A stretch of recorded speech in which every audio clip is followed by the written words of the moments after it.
Hey. Hold on one second, y'all. Hey. What's going on? Can y'all hear me?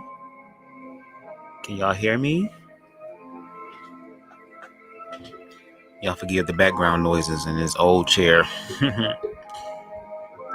Can y'all hear me? I hope that y'all can hear me. I hope that the music isn't too loud. I kind of altered these instrumentals to kind of, one, not be on no copyright stuff, and two, just kind of just see what it sounds in a different type of tone and other things added to it as well. So, and I wanted to kind of enhance the atmosphere as we read through Ascension. Okay, Teresa said yes. Hello, Teresa. Hey, Roki. Hello to everybody who is coming in, to those who will be dropping in and out, and those who catch it on the replay. I hope that you all are doing well on this wonderful, wonderful Tuesday evening. Tonight is the night of the full strawberry moon, I believe. So, yes, I already got my candle prepared. I actually got a candle burning now as I do my read-throughs. I burn can't talk. I burn a gold candle for like wisdom and knowledge and all that stuff, because I just want to do my part as far as just sharing the knowledge with other people so that they can learn to apply these things to their lives and live a better life. You know what I mean? And build community and camaraderie with each other. What's going on, Naries? What's up? And yes, please, if you want to, could you please like the video on your way in? It takes you like 1 millisecond. And it's free. It don't cost you no money. It's just a boom. There you go. Please and thank you. Now tonight is the chapter that I read 2 videos before this one. I thought I was reading chapter 5. I accidentally read chapter 7, and I had ended up privating the video. And I was like, well, when we get to chapter 7, I'll just make it public again. But I was like, nah, I can go ahead and read it again. So that's what we're gonna do. All right. Yes. Like I always say, I'm gonna be stuttering and all that type of stuff during this. Okay. I'm just letting y'all know what it is. Okay. So, if you want to hear a straight read through that's professionally done and perfect and all that type of stuff, I'm pretty sure there are many read throughs of this, book from other people. That's cool. But they can't do it the BubzDaGawd way. So I'm just gonna do it my way. Okay. And if you vibe with it, that's cool. If you don't, that's cool too. I'm not for everybody. And that's okay. I don't want everybody. I just want the right people around me, okay? Not everybody, but the right ones. What's going on? We got Anubis in the building. What's going on? Make sure y'all go over there and subscribe to him. He kind of hot right now. There's some beef and stuff going on. So, they irritated and they jealous and all that stuff. So, that's why I say love yourself, because when you shine, there's gonna be some people that's gonna look at you and be like, why you get the right to shine? How dare you try to shine more than me? Guess what? I'm still doing it though. So I suggest everybody to love themselves, okay? That's the point. Shout out to Miss Abby in the building. What's going on? We got Miss Ann. What's up, Miss Ann? Oh my God. Y'all showing out. Hopefully everything sounds good. Hopefully the music isn't too loud. I got me some tea this time, so hopefully I won't be over here coughing and shit like the last video. And I got my water on deck, you know what I mean? So, and my parents came to visit me again like last week, and they ended up leaving Snowflake here, and y'all know how I feel about good old Snowflake. Oh my God, somebody please help me. Please, please, please. Because like I said, I be trying to apply all this stuff in this book. And when they dropped his ass off over here, I was saying, okay, Lord, you trying to get me to apply this stuff in this book. Because sometimes I'll be like, listen, it's going to be pit bull and potatoes, some poodle and some noodles in this mug, okay? But he kind of chill right now. He's sitting next to me. Oh, Lord, I never thought that a dog could be narcissistic. But, it's all right. I'm learning not to be. Okay, I don't want to be narcissistic. Let the animal do that. Maybe he is going to transfer the shit from me to him. I don't know. So, hold on. They have to sit up and lie. Yep, don't even worry about them. They let them bat on themselves. Oh, you off work? Okay. Brenda, namaste, namaste, mumakusa. Yes. All right, y'all. Let's go ahead and get into chapter 7 because I think it's like 12 to 13 pages. And like I be saying, look, I be proud of myself because I know how to pronounce like 90% of these words in this book. But it'd be some words I be like, is what? And I already be high. And I already talk fast. And I already be reading faster than my mouth can be going sometimes. So sometimes I'll be putting two words together. The universe will be like, get to the point. Shit. Mush it together. They'll understand. But I thank y'all for rocking with me tonight. Even if y'all going in and out, that's perfectly fine. There's no judgment. I just want you to take what is yours and leave the rest, okay? And I just want to do my part to share. So what I'm going to do is I'm going to go ahead and get another sip of tea, drink some water, and then we're going to go ahead and jump into chapter 7. What's up, Felicia? What's going on? Yes. This is going to be a trap version of this book. So like I said, if you're expecting perfection, it ain't going to last. Ain't that what Tyree said? What more do you want from me? Okay, anyway, I'm going to go ahead and get a sip of this tea. Hopefully the music isn't too loud. Forgive me. If it is, my apologies. Just turn it down until I get back. But anyway, here we go.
All right.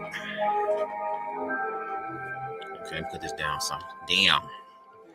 I hope y'all eardrums are still there. And if it's not, my apologies. If you learn to love yourself, you can grow some new ones, okay? Anyway, let's jump into chapter 7. Okay? You're going to hear the pages turn again. I will make some mistakes. So get your laughs in too, because I'll be laughing too. You'll be like, what did he just say? Get it all in. But most importantly, listen to the message, okay? Don't pay so much attention to the messenger, because the messenger can be a mess sometimes, okay? But pay attention to the message, okay? So anyway, this is chapter 7, the source of all that is. There never was a time when I was not, nor you, nor these rulers of men, nor will there ever be a time when all of us will cease to be. And that is from the Gita, I believe. Gita is from the Gita. All right, let's get it. The most ancient philosophies of the earth declare that the human race is far older than our histories have recorded, vastly older than our archaeologists and anthropologists have ever begun to dream. Throughout the long history of the universe, self-conscious beings have always existed. Self-conscious beings is the only definition of humanity that is consistent or meaningful. How many feet high? How many feet wide? How many arms or legs or heads? Any and all physical attributes are much too trivial to define what it means to be human. If this is so, the debate about whether or not our present physical form is descended from a prototype ape-like being is ultimately irrelevant. If we evolved from a lower form of life is not important for our growth to enlightenment. What is important is that we realize we are all manifestations of and remain connected to the source of all that is. This source has been called many things. Any name for it is just fine, for the source is impossible to offend. But because so many names for the source have been associated with belief systems, and some of these belief systems have become associated with fear or are in other ways distorted by the ego, in this teaching, the Ishayas usually call this original prime force the ascendant. The ascendant is the sum total of everything that is. It is the source and the essence and the goal of all that lives. This entire enormous universe is 1,000 billion galaxies, each containing an average of 100 billion stars, is a small part of the ascendant. Every human that exists, every human that has ever existed or will ever exist is a part of the ascendant.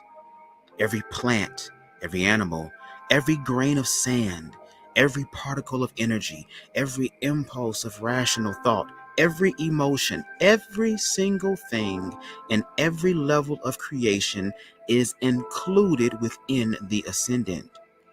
There are no exceptions. Everything, everywhere, at every time, past, present, or future, is part of the ascendant. There has never been, nor will there ever be, anything anywhere that is not part of the ascendant. Most people can, at least intellectually, grasp such a concept, but most also have a hard time conceiving of what this really means. And yet, if an individual could do so, even for an instant, that individual will find his or her life permanently altered. Modern physics is beginning to demonstrate that there exists an ultimate abstract universal reality. All of matter is reducible to energy. At the finest levels of creation, energy is infinitely powerful and present everywhere.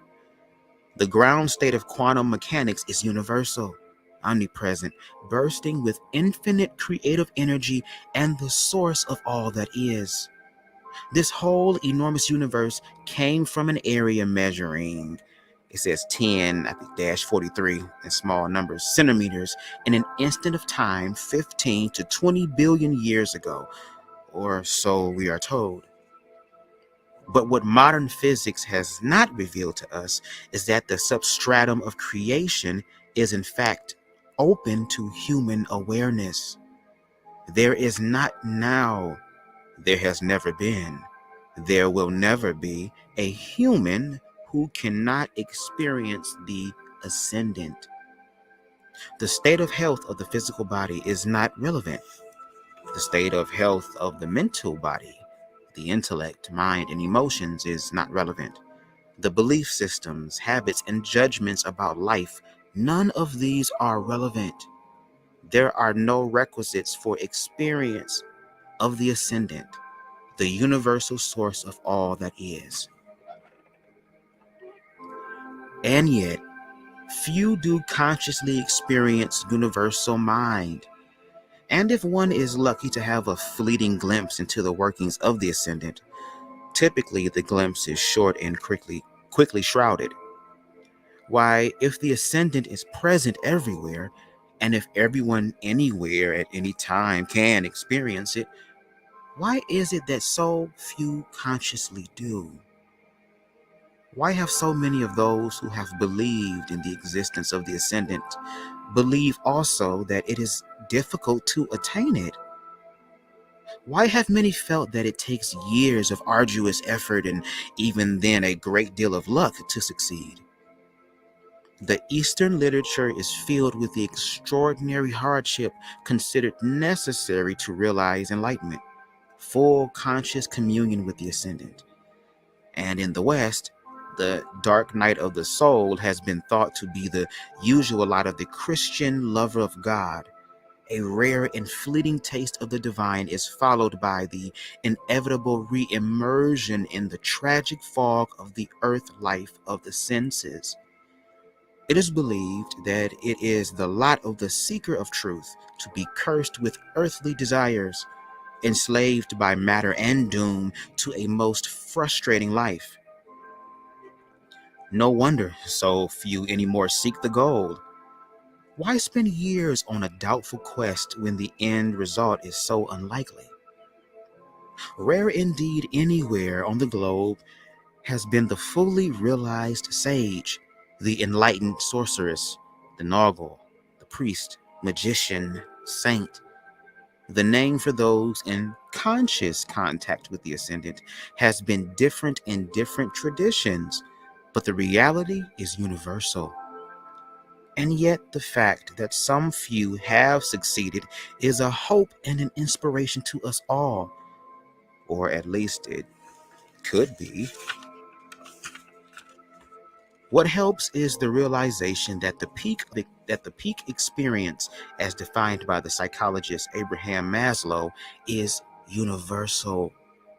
It strikes quite without warning to any at the most outrageous times, staring at the stars in the mountains, listening to the ocean waves at sunset, while jogging just before sleep, in early childhood over a crowded desk, walking alone down a deserted street in the wee hours before dawn. I said in the wee hours. Like I'm Elmer Fudd. It's wabbit season. It's wabbit season. Okay. During childbirth, oh Lord, the list of these magic moments is as extensive as is the human race itself. Suddenly, the doors of perception burst open, and the world is seen completely different. In these rare, precious moments, a great aha surges through our souls. We recognize that the universe is, in fact, user friendly, that life is good and beautiful, and that maybe, just maybe, meaning exists here after all. Since this experience is universal, there is great hope.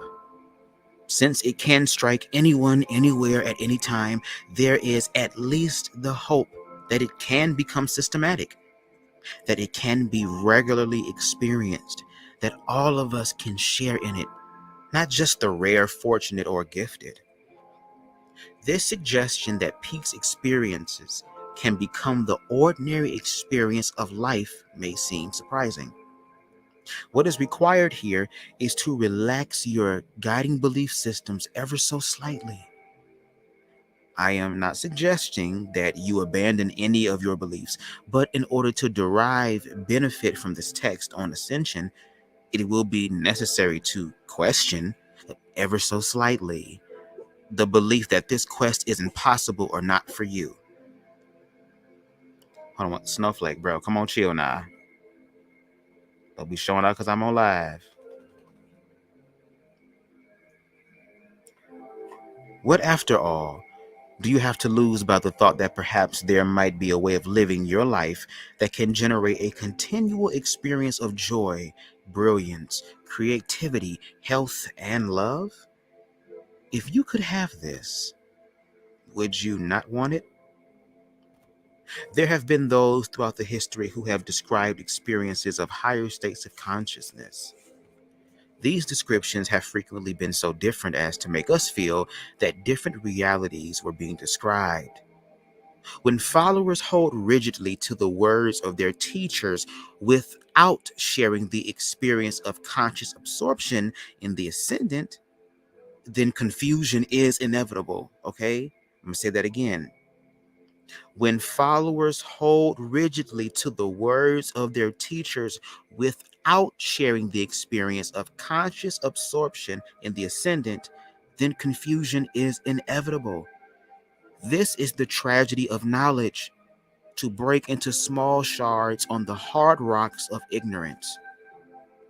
If both are fully developed human beings, there is no difference between the enlightenment of the Sifu Muslim and the absorption in God on the Christian saint. Of the Christian saint, excuse me. A fully realized Hindu is not living in a different state of consciousness from a perfectly adept Taoist established in nirvana or a Zen Buddhist in permanent satori. We may appear different on the surface. Our beliefs and language concepts may be so widely at variance that we can hardly understand each other, but the essential inner reality of consciousness is the same. Even in the common everyday waking state, we much more similarly than we are different. We are much more similar than we are different, excuse me. Come on, bruh, come on now. What will be most useful to our understanding of the nature of the universe and of ourselves is the simple realization of how alike we all are. We are all vessels of consciousness, of the light of the perfect ascendant source of all that is. It is not particularly difficult to realize this intellectually.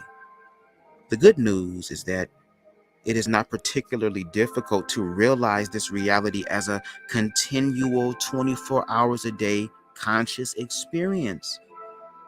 This is what it means this is what is meant, This is what is meant by praying without ceasing. Praying without ceasing is most assuredly not trying to hypnotize the mind with continual verbal prayers and growing exhausted in the process. I'm going to read that again. This is what is meant by praying without ceasing. Praying without ceasing is most assuredly not trying to hypnotize the mind with continual verbal prayers and growing exhausted in the process. Okay? The natural state of the human is to be established in continual experience of the ascendant. This is the highest state of prayer ever, even as it is the highest state of consciousness. Excuse me, y'all. Excuse me. The simple truth is that it is far easier to be established in this state of permanent awareness of pure consciousness than it is not to be. It requires a tremendous amount of mental and therefore physical effort not to be enlightened.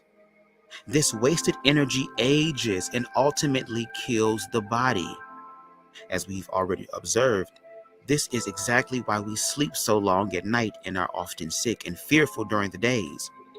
We are struggling so hard to hold back the infinite.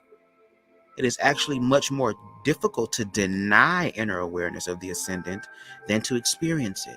Now, think about this. If it were possible, this were true, would you not vastly prefer it to be so?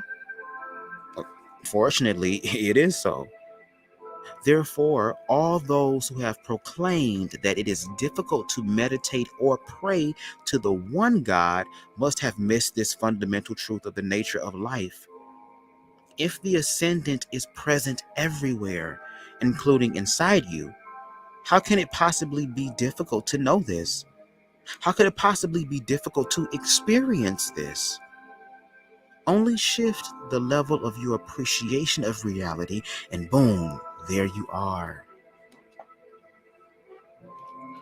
Probably the belief in difficulty is the result of the perceived difficulty of abandoning belief systems that no longer serve us. We are told to have learned to believe that it is difficult to change our habits. We struggle, we moan, we complain when we decide that we should do something that is good for us or stop doing something that is bad for us, whatever that should might be. We should exercise more, should stop smoking, should stop drinking, stop overeating, should stop abusing ourselves or our wives or our employees or our children. This is going about life backwards. You don't have to beat a dog to keep it at the back door. You only have to feed it occasionally. The dog will never leave. Similarly, the mind does not like to be forced. But if new experience is introduced, the mind follows along, an obedient servant of your desire. The mind has often been compared to a monkey jumping from branch to branch. The proponents of the proponents of concentration maintain the only way to still the mind is to beat it into compliance. Hard is this path and difficult to traverse even by the persevering. Lord have mercy, preserving. What? Hard is this path and difficult to traverse even by the persevering. What is often missed is that the monkey is jumping from branch to branch because it is seeking an ideal banana. The mind moves because it is simply doing its job, seeking more and more enjoyment and experience. If we can provide it with the ideal experience of the infinite bliss of the ascendant, it will naturally stay perfectly still, enjoying that experience. What happens in the growth of a human is this: the child is born essentially as a blank slate. Imprinting begins even in the womb. The behavior patterns and beliefs that we adopt are not consciously thought out. We observe them and are subjected to them until we adopt them. What choice do we have? Our parents are as gods to us. It takes a rare soul to break through this deep set habit patterns to look at life freshly, innocently, freely. But why should it be difficult to know who we are? Can it be that our habits are more deeply ingrained than we have yet imagined? Or has there been some kind of higher purpose driving us ever deeper into matter until the day we awaken in these human bodies in the 21st century on the planet we call Earth? How we arrived at this point is a fascinating topic, one worth analyzing at some future time, but for now, it is essentially irrelevant in helping answering the question: how do we escape from here? For this involves our immediate need. The next segment is called The Door of Everything. One second, I'm gonna get another sip of water. One second, please.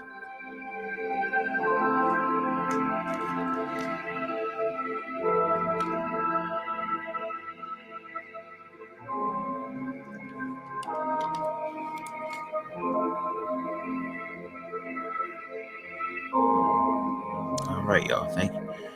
I want to thank the universe for water, okay? Because water is life, all right? So now, the door of everything. The world seems a terribly frightening place.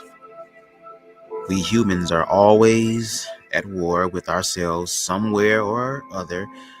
The risks of human life are manifold and omnipresent. At any moment, the body can be crushed, burned, frozen, exploded, destroyed.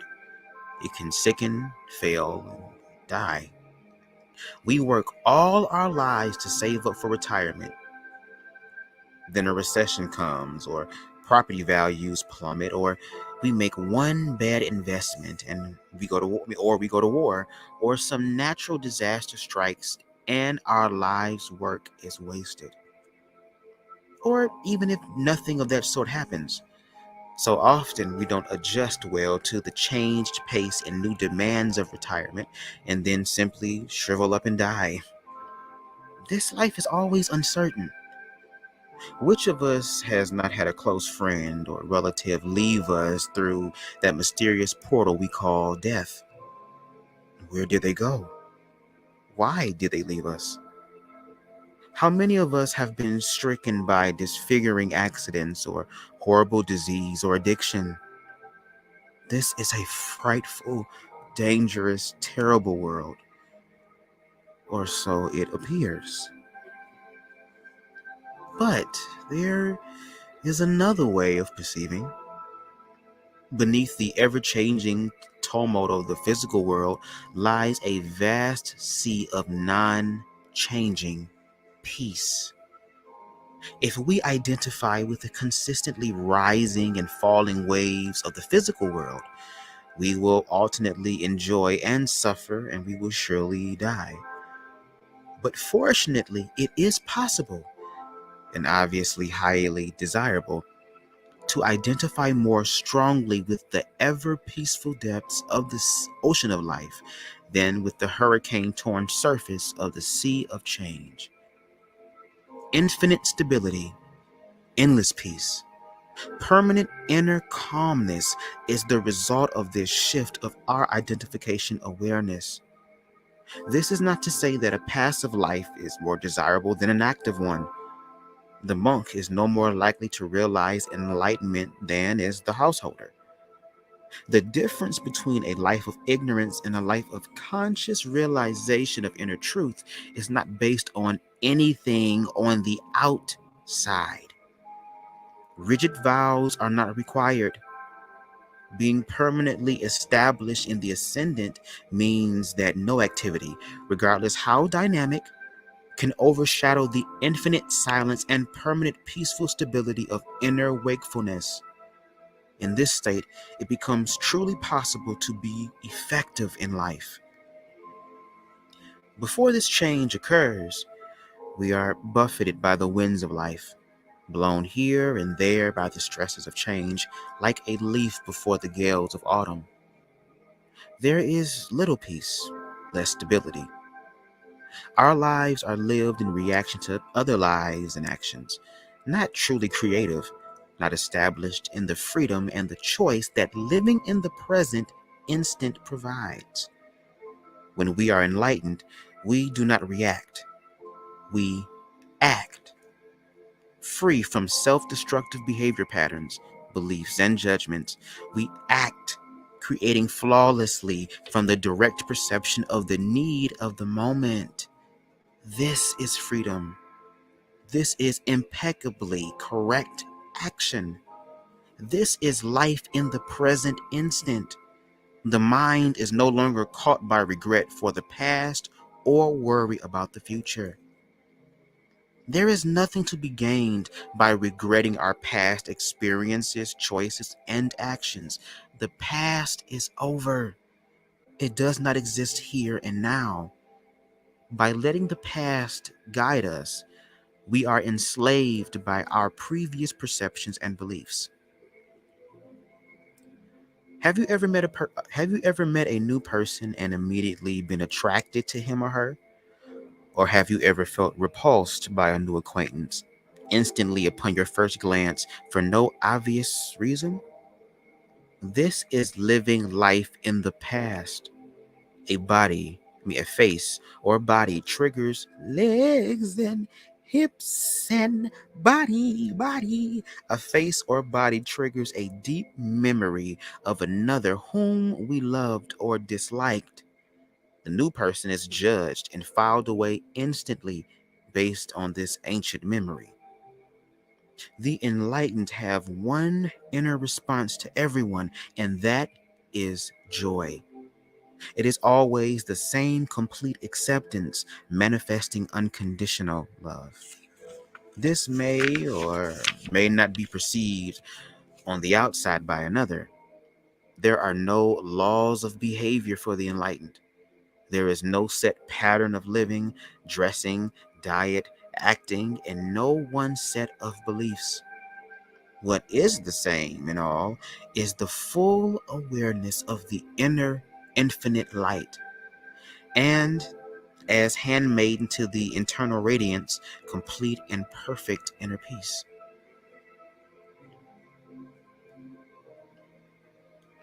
The ascendant is omnipresent. It is universal. It exists inside every human heart, inside every human mind, inside each and every grain of sand, inside every sun. It fits all of space and all of time with its wonderful radiance. There is no place it cannot be seen or fully known. Our role as self-conscious beings is to choose to look first for the light of the ascendant. The greatest secret of all is this: if we seek the ascendant within our own hearts with all our spirit, not only our own selves, but everyone else will automatically be healed. I want to say that one more time. The greatest secret of all is this: if we seek the ascendant within our own hearts with all our spirit, not only our own selves, but everyone else will automatically be healed. This is so because the seeming differences between us are not real. We are all one, quite literally. My salvation results in yours. I cannot be at peace and not infect you with peace. Some modern day physics have said that the fly walking on my living room wall also walks on Mars, also walks at the beginning and at the end of time. The fortunate truth is that this is literally much more accurate than they have perhaps themselves realized. If I condemn my brother, who am I condemning? If I praise my sister, who am I praising? If we harbor dark thoughts inside, we can be absolutely sure of one thing: we will see darkness outside. If we are all light on the inside, it will be impossible to see anything but light outside. The universe is our mirror. It is to us as we are to it. This may seem nonsensical to some. Believing the world is flat does not make it flat. But what I'm writing about is not based on belief. I am writing about direct, personal experience of the source of all that is. The world reflects what we are, no more, no less. The world is as we are. We are our attention. Ooh, that's a tongue twister. Excuse me. There is an ancient story which illustrates this point. Once a young disciple wished to test the depths of his master's self-realization. He had heard him say many times that the pure at heart can see nothing evil in the world, and decided to find out if this were literally true for his master, or rather some sort of ideal belief. This student led his teacher down a deserted alleyway past a pile of garbage in which lay a rotting dog, victim of some disease of neglect. A more ugly sight the student could hardly imagine. As he led his master there, he said rather tumultuously, "How disgusting this rotting beast! You have told me all my life, you have told me all of life is filled with truth and beauty for those with the eyes to see it. But what is there of truth or beauty in this noisome carcass?" His master turned his joy-saturated eyes toward him and laughingly replied, "Do you not see the little dog's sparkly white teeth? How they shine and dance in the moonlight? Are they not the most divinely formed pearls you have ever seen?" In some versions of this story, the master's vision is so strong that the dog returns to vibrant life and health instantly. Now, let's not confuse enlightenment with blindness, okay? The fully enlightened alone can truly see. There are no perceptions or judgments or previous experiences of life that can shroud the reality of what is right now.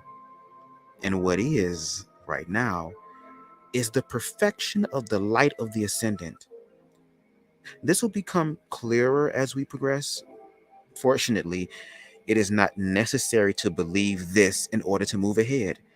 It is, in fact, not necessary to believe anything written here to ascend successfully.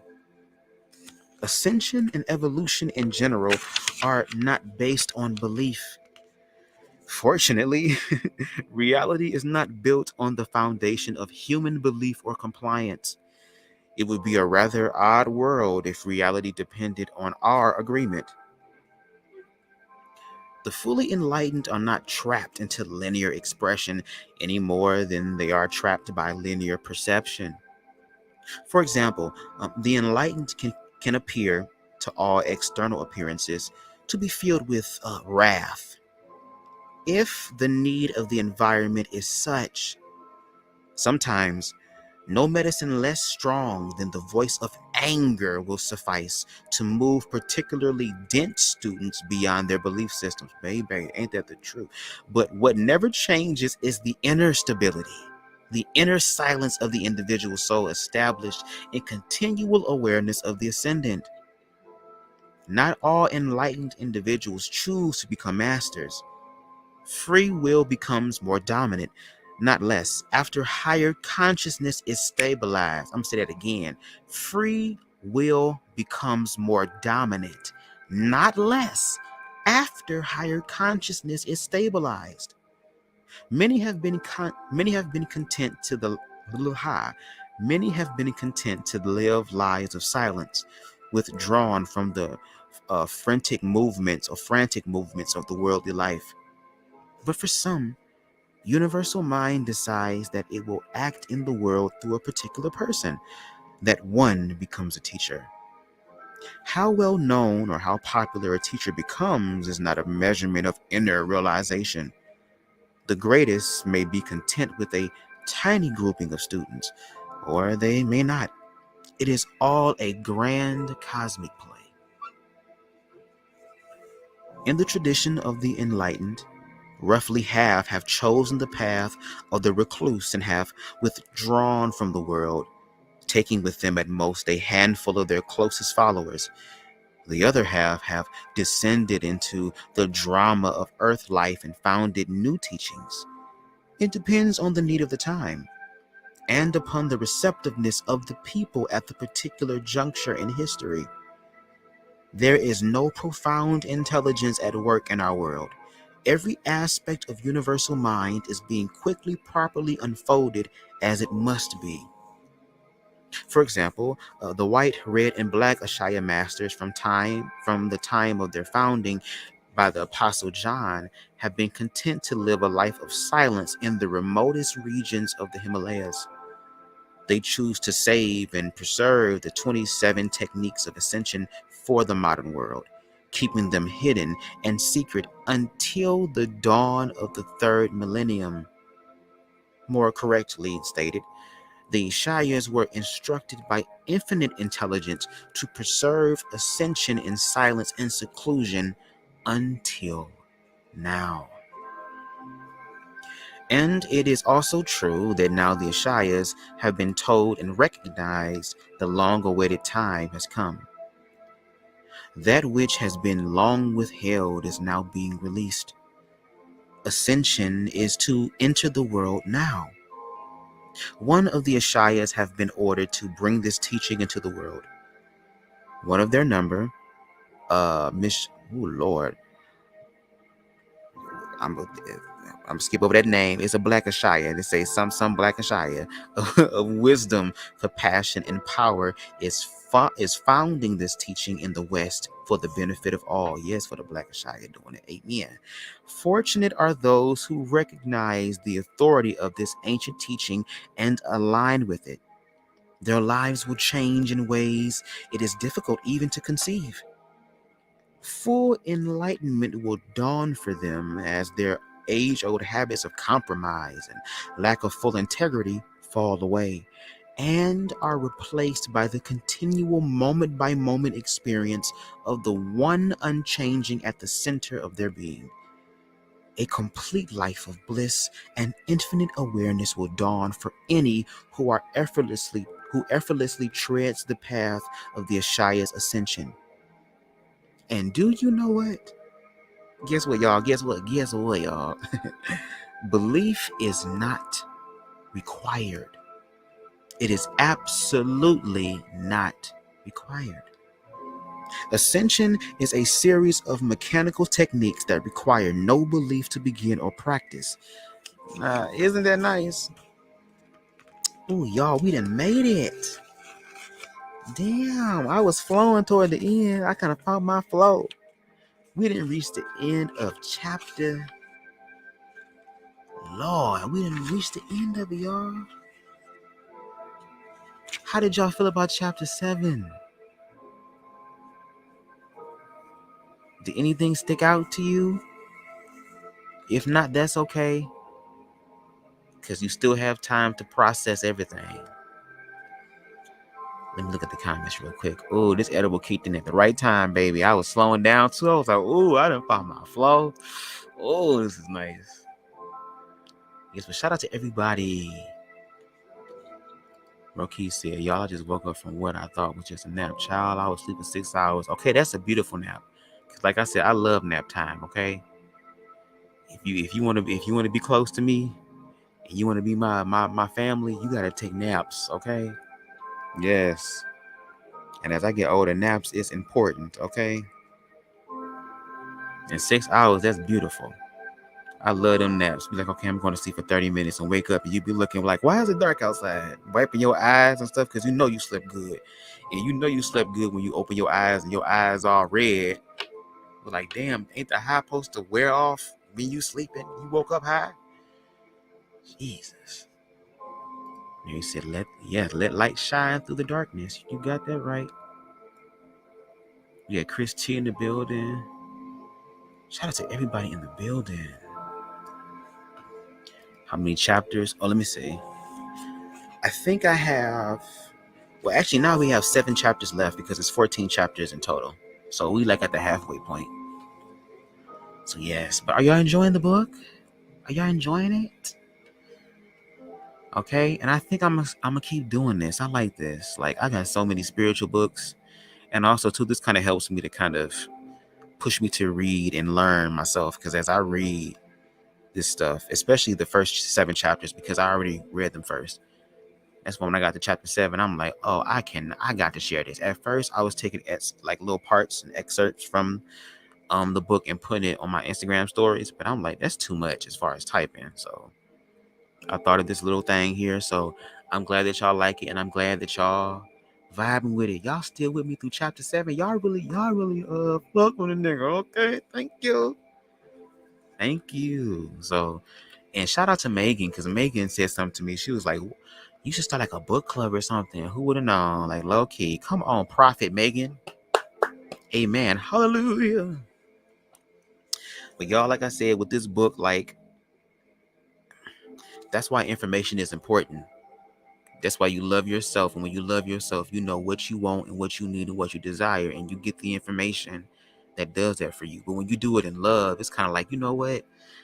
My life's so popping. I'm just so happy and at peace. Why not spread this good news to everybody? And even if people don't want to receive it or they're not at a level to receive it, to not judge them and know that they're still covered. Because y'all, like I said, I'm about to be 31. Okay, actually next Wednesday. That's my real birthday, the 22nd. I'm gonna be 31. And y'all, like, even though, like I said, to let go of regret and stuff like that, sometimes I do be thinking to myself, like, wow, you know, I had so many opportunities to learn self-love when I was younger. Like, my mother and my sister would tell me all the time, you need to love yourself. You're trying to look for love outside of you. And I used to be irritated, like, oh, I'm so glad you're my mom and my sister, because if you wasn't, I don't hit women, but I do slap bitches, okay? Whoa. Not knowing that the answer was right there in front of my face the whole time. And I'm here, 31, finally got it. but I got it, okay? And I still look good while I got it. Amen. But there's so much information, and I just want to share it. That's what I want to do. I want to help to pay it forward, like realizing who I am and not to be jealous of anybody. And just because somebody got something that you may want don't mean that you can't have it. Or, you know what I mean? Like learning to just really realize that the only person that you're going to have to really be going back and forth with is you. And once you get to that point, it cut out so much drama to where it's like, you be like, I ain't even about to entertain this because I already know where this is going to go. And I'm going to actually honor my intuition this time and not argue and fight with you just so that your ego can feel some type. No, no, no, baby. I'm going to let it go. Let it flow. Everything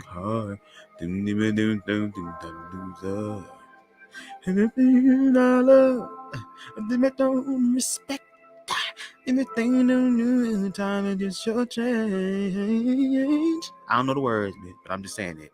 Let it flow, let it flow, let it flow. Everything's gonna work out right, you know. Babe, no.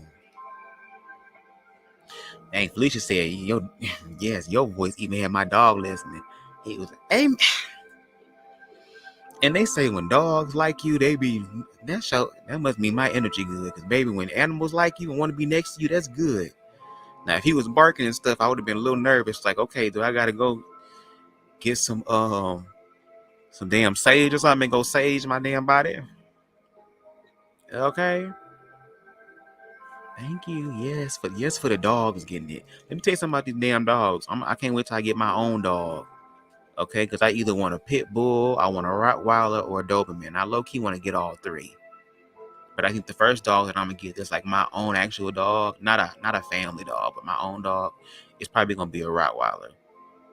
And baby, I be watching these videos. I be like, was you a human in your past life? Cause y'all be having attitude problems and stuff. You be all rolling your eyes. I'm like, hold on. How you a dog and roll your eyes? Help me understand that.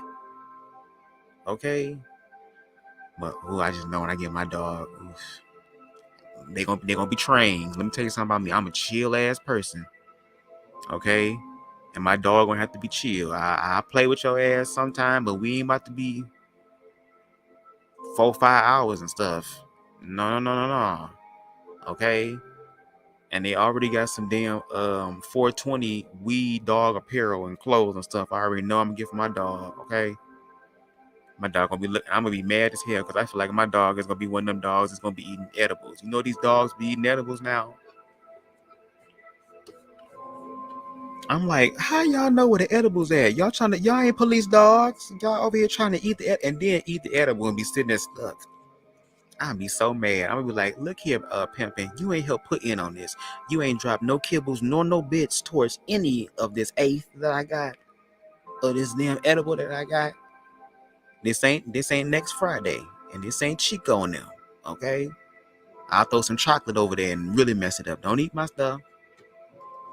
See, I'm just gonna say this: people coming up with all these different genres and pronouns and ish, but they miss out on the one profile. The profile, Andrew Caldwell, back it up. You already trying to start your stuff with King Jive. Don't bring your ass over here. Cause baby, I would light one candle, girl, and all them damn candles in that funeral home you live in, girl, that mortuary you got of old pastors and nut in and you honoring it and stuff like that, doing rituals during the full moon like your face. Baby, I light one candle and all them lights would come out. And Nikki will start to grind, bitch. Lord, but they miss out the one pronoun that bonds us all human, no matter what. Yeah, exactly. But that's why the self-love is important, because they got to learn to love themselves. The reason why there's so much division is because everybody want to stand out. Everybody want to be special. Everybody want to unique, and everybody want to have privilege and be the exception and be supreme. No, we are all human. And that's why a lot of things happen, unfortunately, outside of us that are so tragic, because it's the universe trying to get us to be like, hold on, Pimpin', when stuff happen, it don't matter. Y'all want to destroy yourselves so much? Okay, then, well, guess what? You gonna see how human everybody else is. That's why that show I was watching on Netflix called Love, Death, and Robots, there were certain animation stories where these robots were going to different places all over Earth, and seeing if humans survived the inevitable, and everybody was dead. Poor people was dead, rich people was dead, the mega wealthy 1% was dead, all the other they was dead, all that. And then on top of that, when they found civilization on the other planet that the humans was going to, it was ran by cats. I said, look at the universe. Come through cat, come through feminine energy. Wherever you go, the feminine energy is there to let you know that guess what? You have to accept it. We need more love. We need more understanding in the world. There is an imbalance. And that's why so many horrible things are happening. But that's when some people have to go to those extremes to find love, at least for themselves. And even if they don't choose that, that's still their choice too. But we get to a place to where it's like, you can choose that, but I'm choosing something different. As long as you got it, and then connect with other individuals who are on the same vibration and frequency as you. Okay? And once we start doing that, once we start having difficult conversations about racism, sexism, xenophobia, homophobia, classism, elitism, all these things, then that's when we can start getting to the part of human. And it's going to manifest either in a very good way or a very bad way, but either way, it's going to manifest.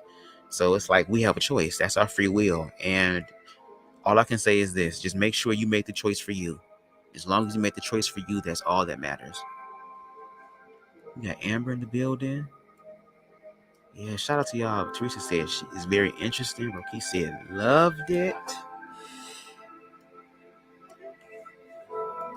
You babysitting your niece and nephew? Okay. Miss Ann said, oh, thank you. I'm going to keep doing this. Baby, when Felicia said the dog was sitting there in perfect peace, I said, Lord, y'all, I swear, he all on me and laid down. Come through the speakers. I hope I sound good through the speakers. Come through with Megan talk. See, the universe must be telling me to take a nap too, because everybody taking naps. Megan done woke up from one. Roki done woke up from one. Ooh, Lord.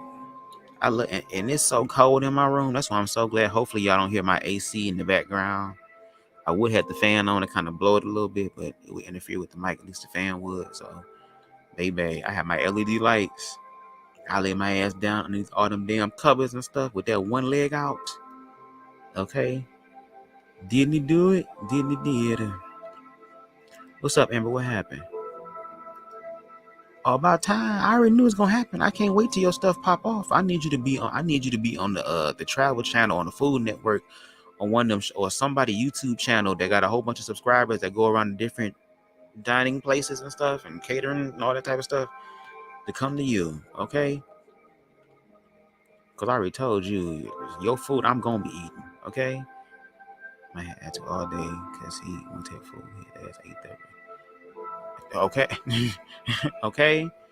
I already know my dog. Let me tell you something. Pimp, you better eat what you got in there. What's that one little TikTok thing? If your ass was outside in the wilderness, would you be able to find your own food? Would you be able to find your own food, or would you have to fight another dog for your food, like you in the wild somewhere? You better be happy. You getting 3 square meals and a roof over your head, and can listen to somebody speak to dogs too, the dog whisperer. Lord. Oh, that's cool, Spicy. That's fine. I told you I low-key just be doing this whenever the spirit hit me. That's why I be like, yeah, make sure you watch my Instagram stories, because I'll let y'all know like 15, 20 minutes in advance. But also the replay gang is dope too, because sometimes you just can't get it. That's understandable. You know what I mean? But it's still gonna be here. Okay. I got one of them. Oh wow, okay. Amen. Praise him. Damn, you know you slept good. Oh, Amber said she ain't taking a nap yet. Well, I'm so glad I'm amongst a bunch of nappers. Makes me feel so wonderful. Oh yes for the background. Thank you. I try, y'all. I try to set the mood. I know eventually I'm gonna get to a point to where I'm gonna have to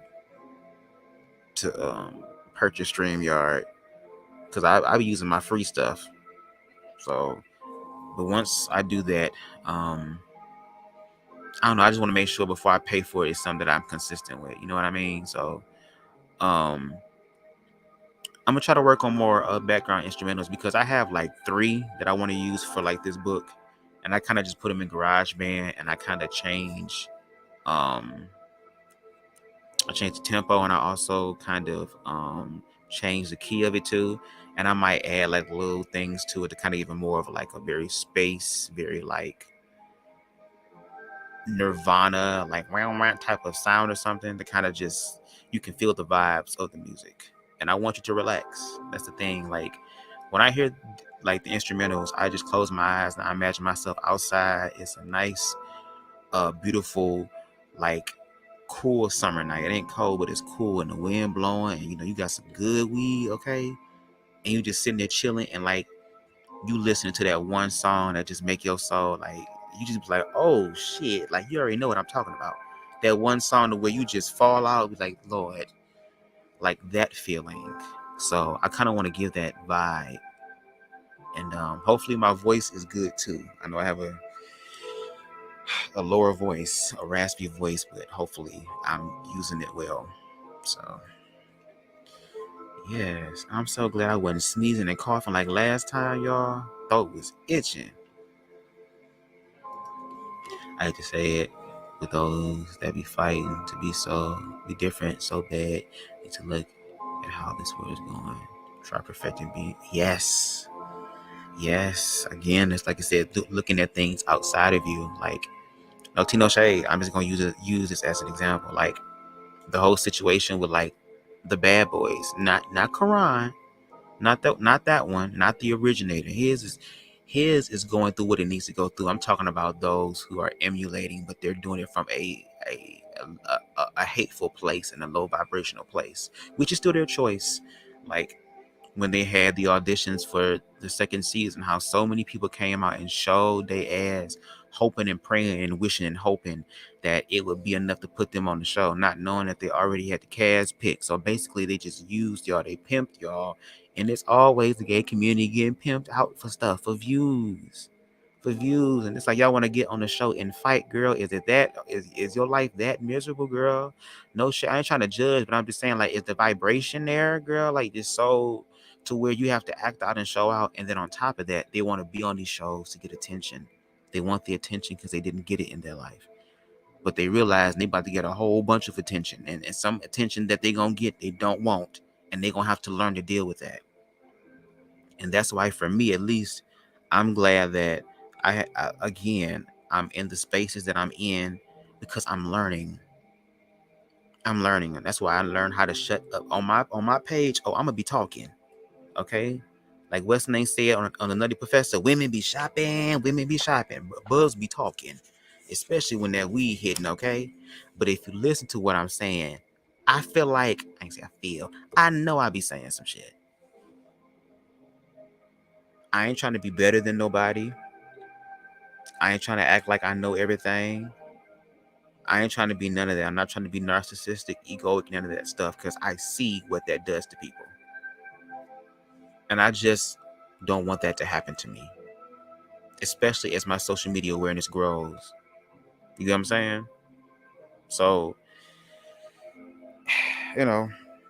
personally speaking, but also too, like there are so many people who, from all these books and stuff that I've read, that are saying the exact same thing from so many different periods of time. It hasn't changed. Like that's why it kind of says, according to the a scripture in the Bible, which to me is the closest thing that I associate in reference to religion. Um, God, Jesus is the same yesterday, today, and forevermore. That's peace. That's the love. So that no matter what happens outside of you, you can choose something different, not ignoring the outside completely. You have to accept what's going on in the present moment now, but also realize that in the next moment, it don't have to be like this. I acknowledge what is, but I choose to acknowledge something different now and really believe that. And there are so many testimonies of people out there that they still question as far as miraculous and healings and just deliverances and all these things that change people's lives. Like, that is a possible thing. But at the end of the day, I can sit up here and read 77 books to y'all. Nothing beats experience. And a lot of times we've been living vicariously through other people's experiences. And then we use them in our times of need to remind us. But what happens if something happens to them? What if your source of connection outside of you is taken away? And guess what? It will be taken away because everything outside of you is temporary. But when you know how to stand on your own 2 feet, it's scary sometimes, hell yeah. It's frustrating sometimes, hell yeah. Baby, sometimes you'll be pushed to such extreme depths and lengths to where it's like, do I even want to be here anymore?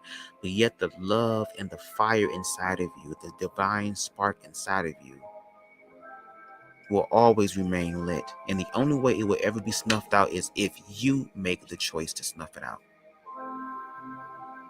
So when you work through that pain, you work through that realization, that understanding, again, yes, it's difficult. It's a hard pill to swallow. Motherfuckers be swallowing more than we can't swallow the pill of truth. I'm just saying. But once you do swallow the pill of truth and you don't choke, and it goes all the way down and it does what it needs to do, your life will change. But how it changes also depends on you. It could change for the better or it could change for the worse. Again, it's your choice. But I'm choosing something better for me. I don't even know where the hell all that came from. Your boy is a hustler. That's my trade. They say, Jesus saves. That's my song for real. All his music is catchy to me. Yeah, it's perfect timing. Oh yeah, okay, good. Okay, y'all not getting me too bad on the comments. It's really soothing, makes you take off your shoes when you can. Hey, okay, yes. You want it to flow from the top of your head to the soles of your feet. Hey, Joey, love you too. Thank you, Joey. Shout out to everybody in the building. Shout out to the shorties in the building. Respect that space. Okay, Spice. No, I don't know about Popeyes, but I be wanting some ramen noodles or something. Some hot spicy noodles when I think of spicy, because I love spicy food. I do. I put spice almost on everything I eat. It may not be good, but that's okay. I'll be all right. I drink a lot of water. Okay, but I just love spicy stuff. Ooh. Yes, I am feeling a lot better. Yes, I am. Thank you. Y'all, I am a victim of identity theft, and I've been going back and forth to the police station. Get them. Amber, let me tell you something. Today is the full strawberry moon. If you still got time, well, I don't know because it's 10 o'clock right now. But I'm like, you can go to Dollar Tree, Dollar General, somewhere, get you a white candle, okay? Write an intention underneath on what, in reference to what you want to let go of, okay? So like what you're feeling right now, as far as the guilt, and I mean not the guilt, but as far as the anger that you feel, which I do understand, to go ahead and do a petition and write it underneath your candle to let go of the anger that you feel. And I'm gonna tell you what, when you do that, that's when the universe will work, and it will actually expedite the people who did that to you. You getting justice on them when you learn to let go. Let me tell you something. That's why people be saying, "Oh my God, this is magic. This is evil and demonic." Why? Because it worked. Or the fact that it didn't work for you, but it worked for somebody else. Change your mind and do it differently, girl. Let me tell you something. Like I told y'all, when you realize that God, source, universe, the essence, infinite light, the ascendant, whatever the hell you want to call it, baby, when you realize that it's real and you work in that stuff in your own mind, in your own universe, baby, okay.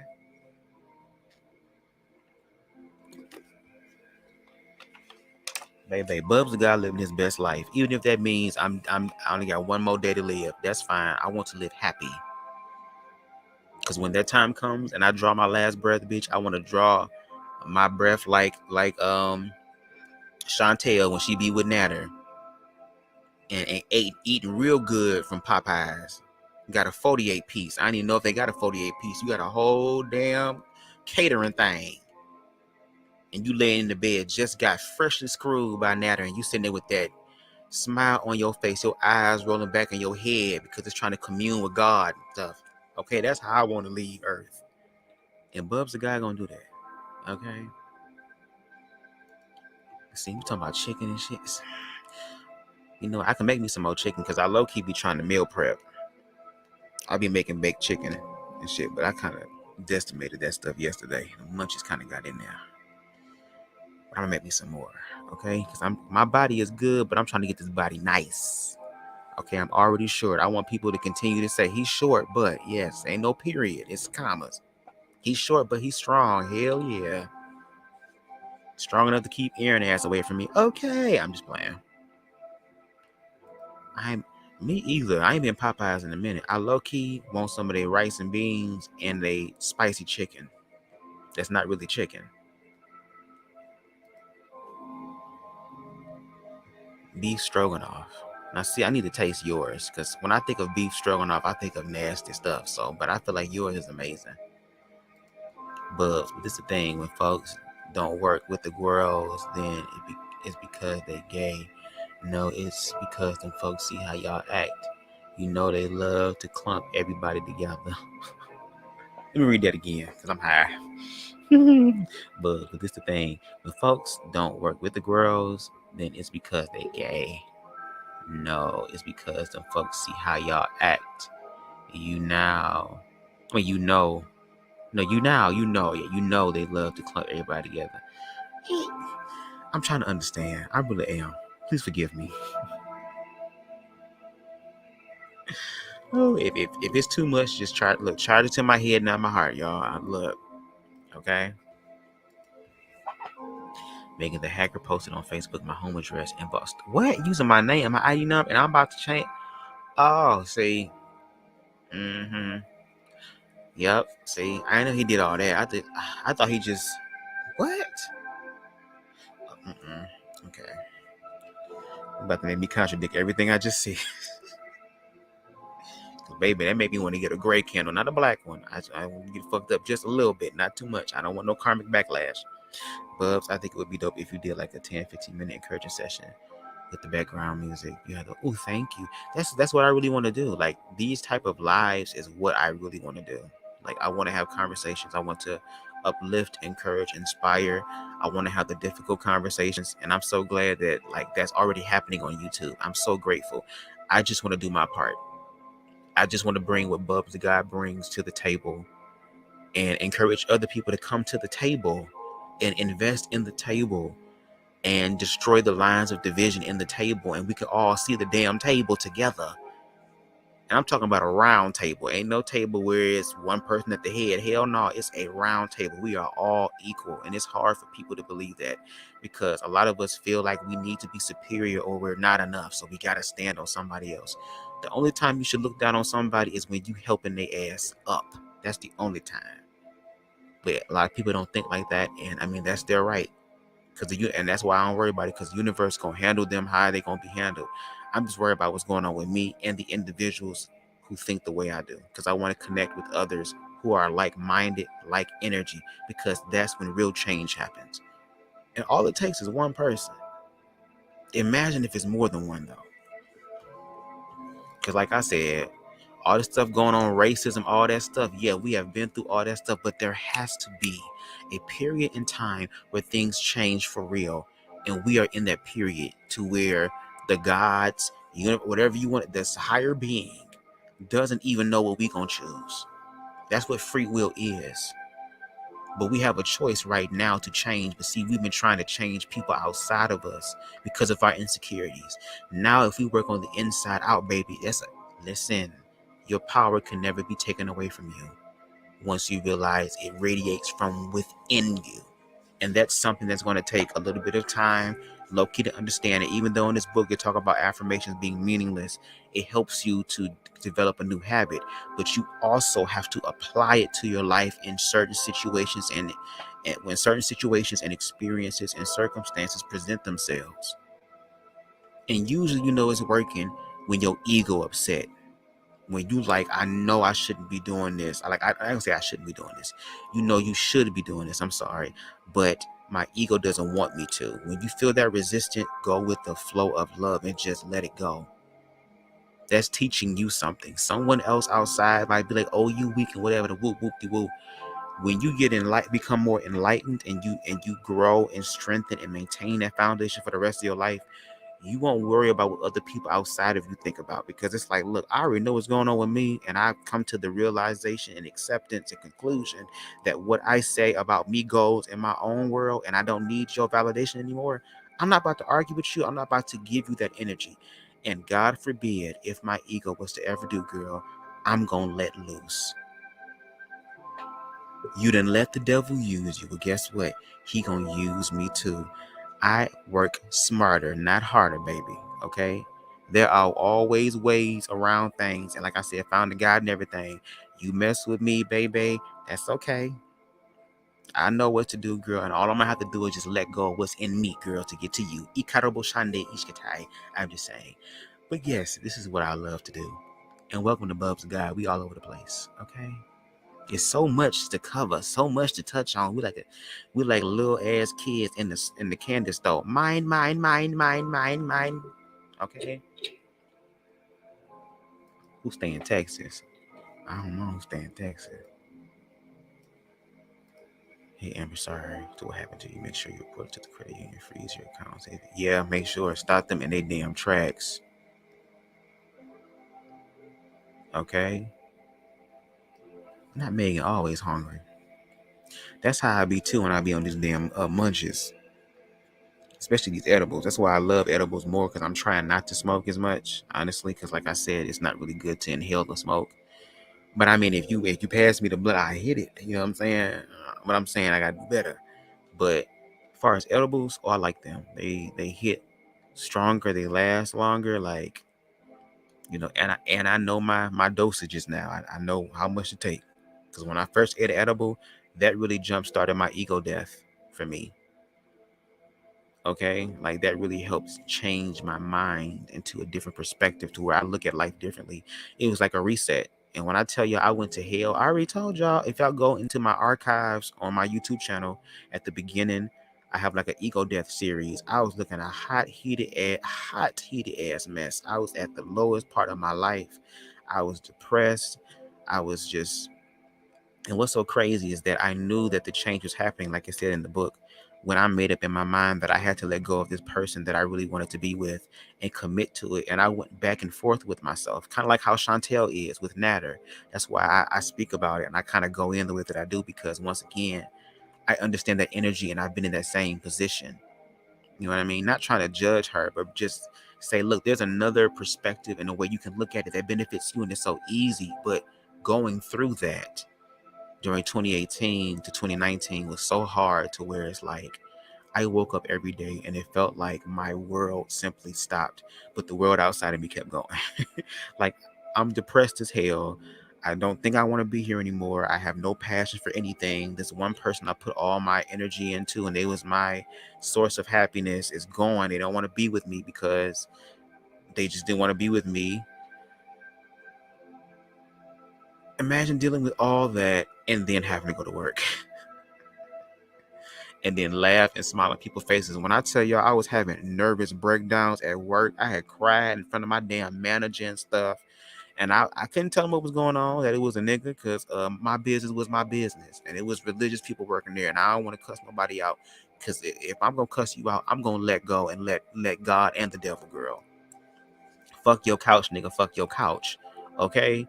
But I was just so fucked up, so messed up. And that's when I really started smoking weed heavy, in reference to escape my problems, to numb myself. But I remember when I had got home from one of my classes, I had talked to my plug, and I told them, like, look, I want, of course, some flowers, but I also want some edibles. I want the strongest edible you got. And he ended up getting me this big ass brownie. In total, it was 500 milligrams. He said, look, bro, don't eat all this at one time, because if you do, you talking about Ascension, nigga, you gonna really be Ascension, okay? All right? Ascension right on to another life. So I had got me some Subway. I came home. I was gonna smoke, but I said, you know what? No, let me eat a piece of this edible. And I ate what I thought was a small piece. And baby, I started eating my Subway sandwich, and I was watching Alexis K. Tyler. I love her. She is so funny to me. Like, I love her, everything about her. And I was laughing more than normal. I'm like, well, damn, I didn't know she was this damn funny. I mean, she's funny, but damn, I didn't know she was this funny. I went to the bathroom to use the bathroom, and as I washed my hands, I just looked in the mirror, and I was staring at myself for like 10 minutes. I'm like, some kind of feel weird right now. Baby, I went back in the room to finish eating my sandwich. I'm like, Lord, I can't even swallow. I feel like I'm a choke. And I started hyperventilating and stuff. And baby, the colors just started get drawn out. And I was trying to tell myself, it's okay, it's okay, it's okay, baby. I thought I was in hell. Do you understand me? And I low-key did. Like, the one thing about marijuana, even though if you abuse it, I can see it being a bad thing, but I ain't no judgment. People can say what they want to say about me. Oh, you a pothead? I don't care. I know what it is for me. Amen. But Mother Marijuana will show you things. She's from the earth, and she will reveal things to you. That's the one thing. Like, when people eat edibles, they don't like the feeling of not being in control. Well, Mother Marijuana, ayahuasca, all these other psychedelic drugs that open up your mind shock your ego, because your ego wants control, and our ego, especially in the Western culture here in America, is already so saturated. Everybody want to be famous. Everybody want the house. Everybody want the car. Everybody want the fame. Everybody want the money. Everybody want the recognition. Everybody want to be known. Everybody want the followers. Everybody want all this shit. But when they finally get it, you would think they're happy, but they're not. They're miserable because they realize that I have to play a game. I have to continue to be fake. I was sitting here putting my energy outside of me, and now I got to keep doing that for the rest of my life. And I know this, and now it's turned into competition. There's another way. Now, if you want to climb the rough side of the mountain, that's perfectly fine. Get your mountain gears and all that stuff. Conquer Mount Kilimanjaro. But if you want to move that mug out the way or just transport, girl, it's called working smarter, not harder. And I'm short. I got to work smart, okay? I'm vertically challenged, okay? I got to make it work. I would recommend you to look it up and do it, because it will stop you from being able to use your information. Any person applying user information needs verification. It happened to me. And I agree. Like, listen, especially where we live in, there's people that's scammers and stuff right now who are so miserable, and they trying to make their ends meet.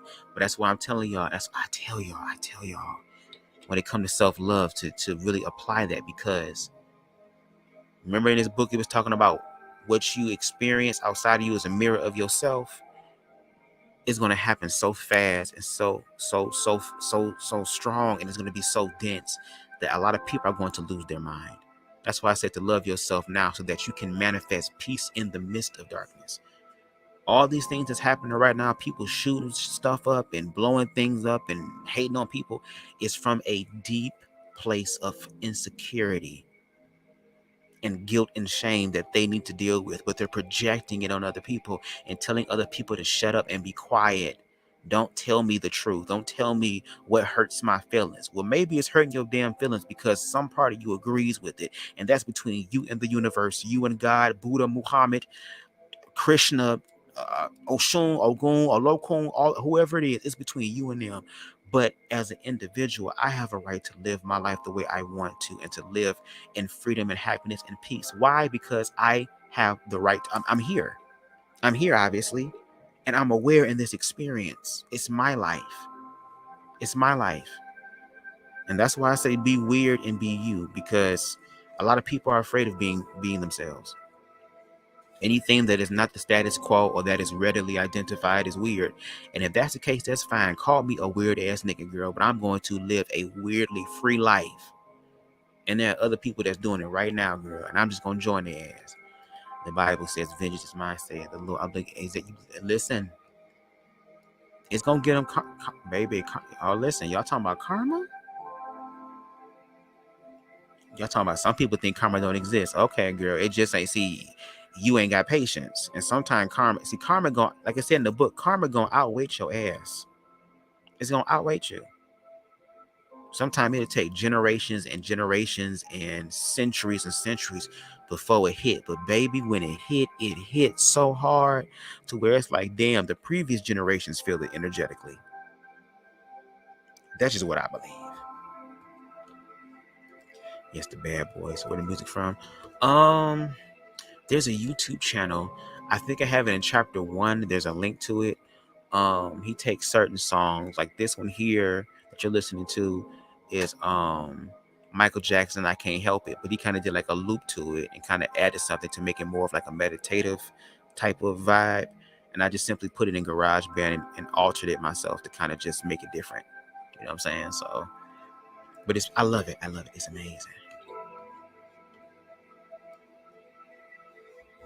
Okay, girl, let me get to these comments because they kind of get a little bit long. Yes, Megan, you always hungry. I am too. It's a female that's doing that. She thinks, oh, it's a female who's, oh, hell no, Amber. Yes, please make sure y'all do this for me, please, if you haven't already. It'll be greatly appreciated. Since I'm about to get my own place, I want to invite y'all to my 80s, 90s bash. Y'all let me know way in advance. Let me know in advance so I can get everything together. As well, we work a lot of hours. Just people looking like I love my job. Hey man, come on, Joey saying he love his job. That's what I'm doing. I'm finding what it is I love. Like podcast stuff is what I love. Reading is what I love. Conversations is what I love. And when you take what you love and you put that energy into it, guess what, baby? Money will come to you. Like I said, I don't work a 9 to 5. I'm not out here doing no illegal shit. I'm genuinely over here manifesting my best life and being basically taken care of because I'm learning to let go, to not be stressed out, to not identify with stress, to realize and really apply this. That's why I want to share it with y'all, because what I'm sharing with y'all is something that I'm experiencing. It's something that I'm going through. And it's something that we all have the power to do. That's why faith is important. Like I know this book says certain things, and that's cool. Again, it's take what is yours and leave the rest. But what has been working for me, shall I say, speaking for me, it's amazing. And it makes me so excited about life. And even if I don't live to be more than 32 years old, that I'm not worried about that. I'm not worried about the future and stuff like that. Like I do have visions and things that I would like to have in the future, but I don't hold on to them like it has to be exact. I just imagine what it would look like and how I would feel. Like when I share things on my Instagram, those like lofts and different type of homes and stuff like that, I literally envision myself being there. What does it feel like to be there? What am I seeing? What am I smelling? What am I hearing? Is there music? Is there a lo-fi music playing in the background? Yes. What am I smelling? Is there some good ass, fresh ass, sticky, icky ganja rolled up? Okay, already being blown? Yes.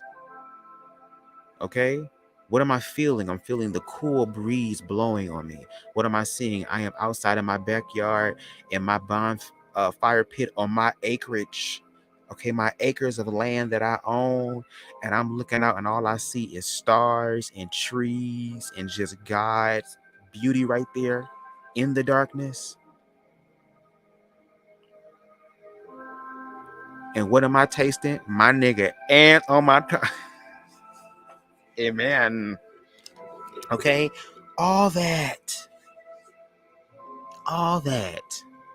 And to me, when I do it, it feels good. That's why, like, for example, like the new moon and the full moon. The new moon is for manifesting and what you want to do and ideas and energy, and the full moon is releasing and all that stuff.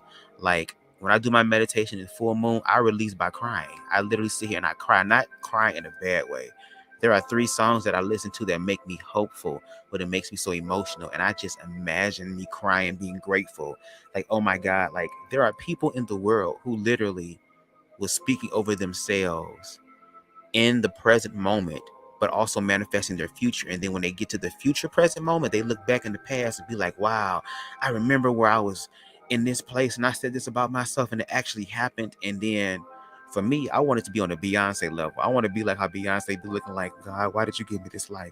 Oh, Lord, this is too fast. Oh, Lord, it's too real, Lord. I can't. Oh, Jesus, wow, why all this for me, and for me.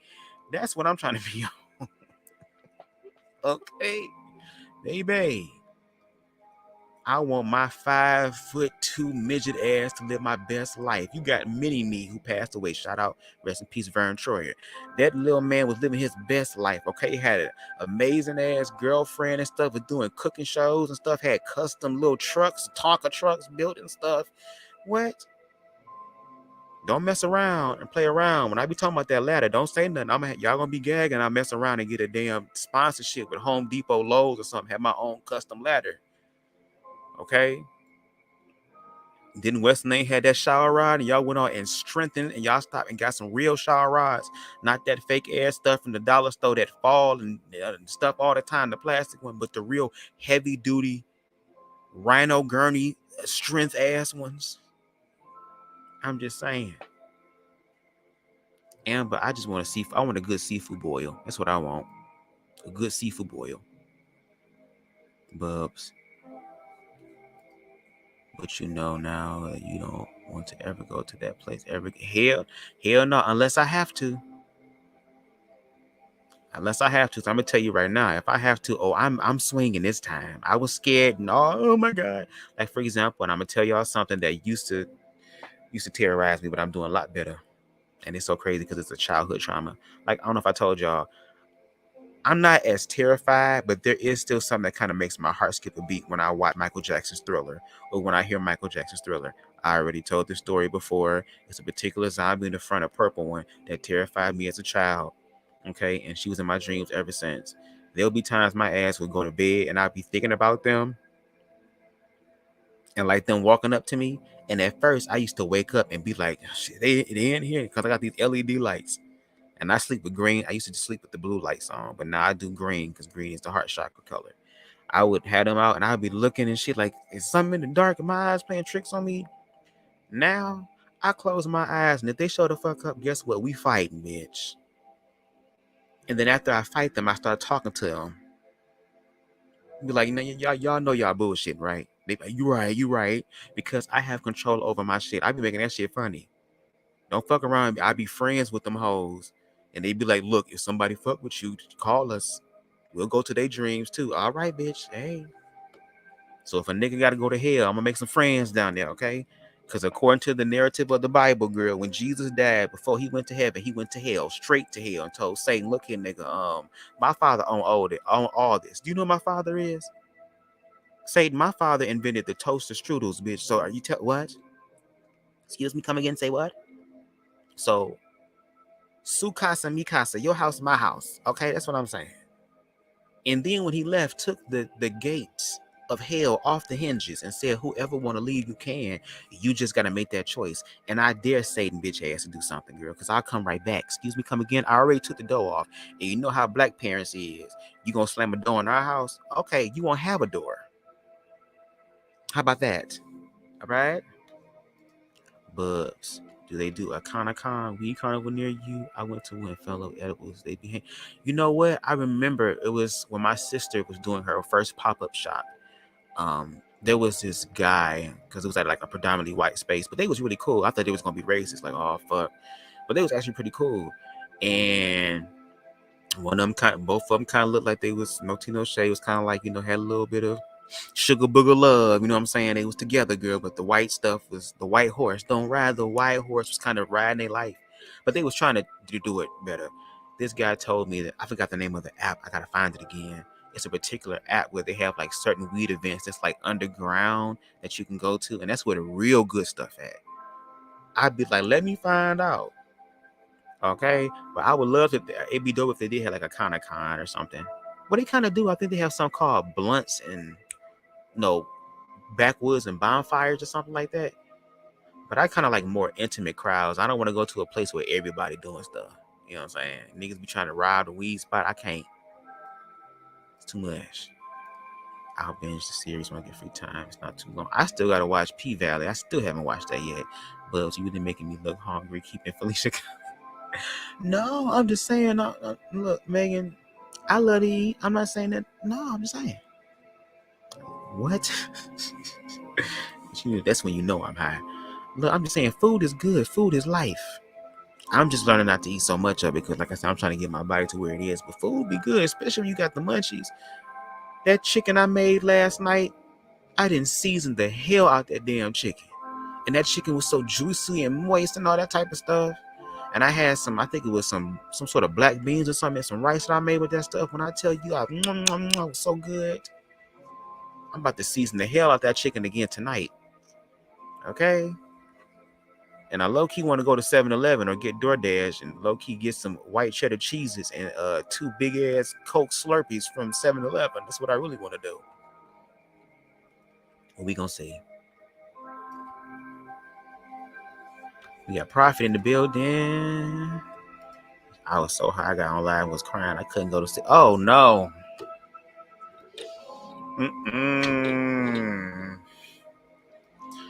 I low-key want that type of weed again. But that's why, because I feel like weed, to me, I feel like if people smoked more or did something of THC, or even if it's CBD, I feel like if we learn how to just relax more, I feel like we'll be able to have more conversations. And we'll be able to talk about difficult things a lot more, because our mind will be open. You know what I'm saying? So that's just me. Who knows? Like I said, I want to become a weed ambassador. No, matter of fact, I am a weed ambassador. I'm proclaiming that right now. Maybe I want to be the short leprechaun with the green thumb, baby. And that green thumb is that sticky icky. Ooh yeah. Okay. Oh shit, let me go back. Hold on. What was that? Okay, cool. Okay, I'm not all the way lost in the comments. Joey said, "Yep, I agree. Some of the most famous people and a lot have said so that when they got on it, got harder for them to then." What? How am I reading, girl? I was reading a little bit better in the book.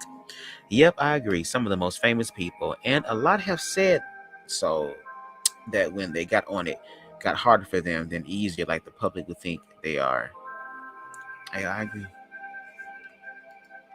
Miss Abby Teresa, I say, how the hell folks smoke all day long? I was mad. I couldn't go to sleep.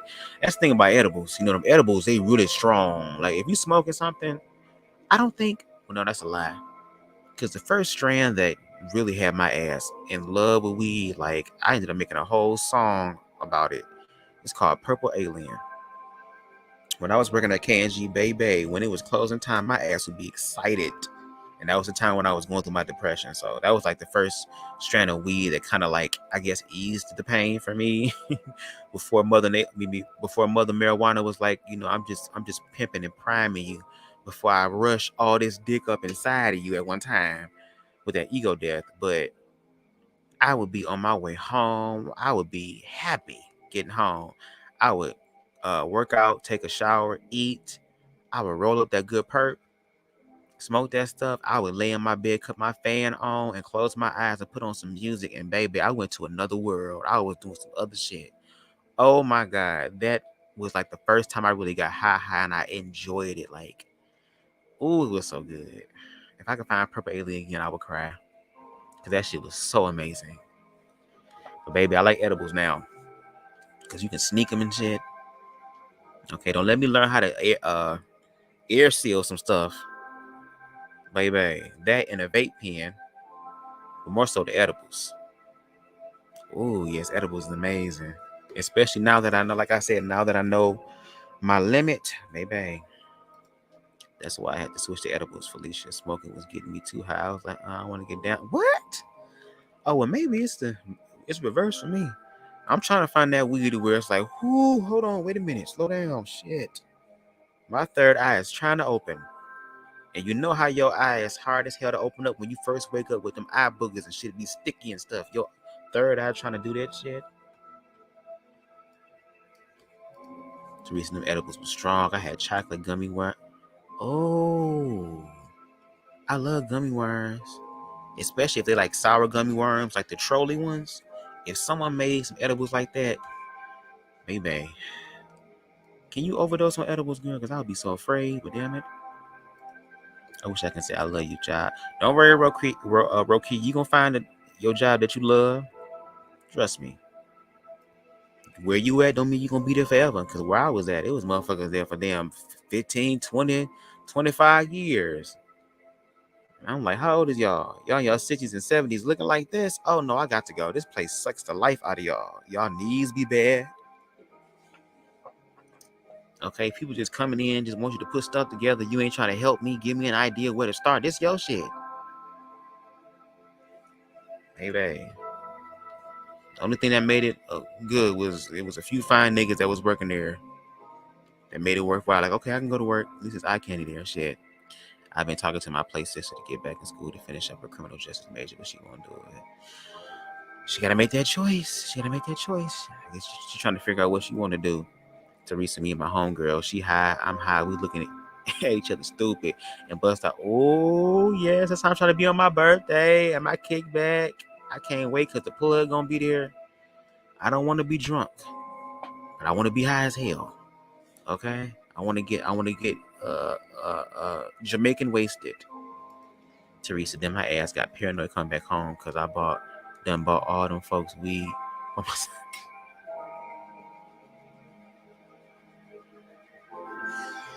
I ain't gonna hold you. There been times where I left on one of my real good friends' house. Like I usually get my weed from her because she grows her own stuff and she actually talks to her plants and shit. So it's like it enhances the weed. Again, another spiritual bitch. But there be times I'll be leaving her house after smoking. I'll be on the freeway like, oh my God, what if the police pull me over? What if I go to jail? What if I never get out of jail? What if they try to get my booty in jail? What if they try to kill me in jail? Who am I gonna be friends with? Am I gonna kill myself? Bitch, be getting home and be listening to gospel music all the way home, Lord. For the Lord is my shepherd, yeah. I like the energy and vibe here. Me and my hoopty car with. Listen, that's what I want to do. Thank you for that, because that's a compliment. Like, that's what I want to give. I always give a vibe. That's one thing I can really say about me. And it's not trying to be cocky. I mean, it's factual. There's no ego in fact. It is what it is. And for what has been told to me and what I've realized, especially over these past few years, is that I'm grateful and thankful to say that there's nobody that I know and that I've experienced that hates me. They don't hate me. That's a beautiful thing when you have people that you know that don't hate you. At least that I don't know. It might be some haters soon. You know what I'm saying? But right now, I'm glad to say that nobody hates me because the energy and vibe that I give, I try to treat people the way that I want to be treated. I don't act like I'm better than nobody. But then there are going to be some people in the world who see my stature, who see how I show up in the world with me stuttering and all that type of stuff, who going to be like, you trying to, how dare you be confident? How dare you be, you should know who you is when you looking like that and you acting like that and you talking like that. You can't even reach the counter. Can you even ride the ride? Can you even, I got to pick you up. I want my man to pick me up. I don't want to be picking up no little infant and stuff like that. And that's okay, girl, because watch the world work for me to where a motherfucker gonna want me to pick them up. And they ain't gonna be far off the ground, but they gonna act like they on top of Mount Kilimanjaro. They gonna like this little leprechaun spider monkey bitch climbing their back every night because I said so. Because it's my life and my experiences. But you will have people in the world who don't even believe who they are and love themselves, who will project their insecurities on you. Well, I look better than you. Okay, girl, and you still and you more unhappier than me too. How about that? Let's play that game. Let's play the more game. You're more unhappy. You're more unstable, girl. And the fact that you want to fight me right now further lets me know that what I'm saying is true. Because like I said, I don't just read, I read your spirit. It's called the spirit of discernment. When somebody know who they are, you better be careful. Did you not see the end of 8 Mile when Eminem got Papa Doc ass together by exposing himself and said, okay, well now I have the right now, because since I exposed me, since I used what you was gonna use on me against, you know what I'm saying? You taking what the devil meant for evil and turned it around for my good. I exposed myself because I knew who I was. But I know something about you, nigga. You went to Cranbrook. That's a private school, right? Had your ass saying nothing but yo, your brain was broken, bitch, because you wasn't expecting the spirit to come through that white boy, okay? How the hell one of your ancestors slapped the shit out of you through a white boy named Eminem? Make it make sense. Lord, Mimi skyrocket that ish. Listen, I told you. You know how people say they're not walking under ladders? I'm going to break all that shit. It's going to be motherfuckers underneath the ladders. It's going to be a whole bunch of superstitious shit happening if I get a sponsorship with Lowe's, Home Depot, okay? Ace Hardware. Save big money at Menards, wherever it is, okay? Thriller is why I'm scared of car wash. What you mean scared of car wash? What happened with the car wash? The part of Thriller that, and I'm going to tell you what Thriller how it would mess me up. Baby, I was so traumatized by that damn song that when Halloween came around, I couldn't even listen to the radio. I couldn't even really watch TV. I had to watch YouTube, and even YouTube got me because I knew Thriller was gonna be played. And I'm talking about at the beginning when the door open, you hear them damn church shoes click clacking as you walking, and the thunder and shit. I was like, turn it off. Turn it off. And now the song will be replaying in my mind. And all I see is that hoe in purple. Michael Jackson sunken face, big-eyed ass. It's another white zombie behind. Basically, every zombie on there was terrifying. If you look at the damn album cover, terrifying. I think what I need to do is to really break this stuff is like go outside or go in the basement in the dark and just listen to Thriller and sit in the dark, bitch, and just face it. Baby, on the edible. You talking about an ego death? Don't let me fuck around and manifest one of them bitches in real life because I'm going to whoop ass. Do you understand me? This whole Ascension book going down the drain. You hear me? I'm saying, man, all the D boys I done dated better not get no weed charge. If I'm doing all that, I want some of this. I want half of this. If I'm about to put my life on the line, because my name ain't Cookie. And I ain't about to go to jail for your ass over this stuff. You better give me half. Okay? I'm just saying. Don't judge me, real key. I used to call people to go through it for me. I still Teresa and me check mirror. Okay? I be driving all slow. I be driving all up on the steering wheel. Now, it's enough I'm short. I got to be all the way on the steering wheel. If I get into an accident, I'm done.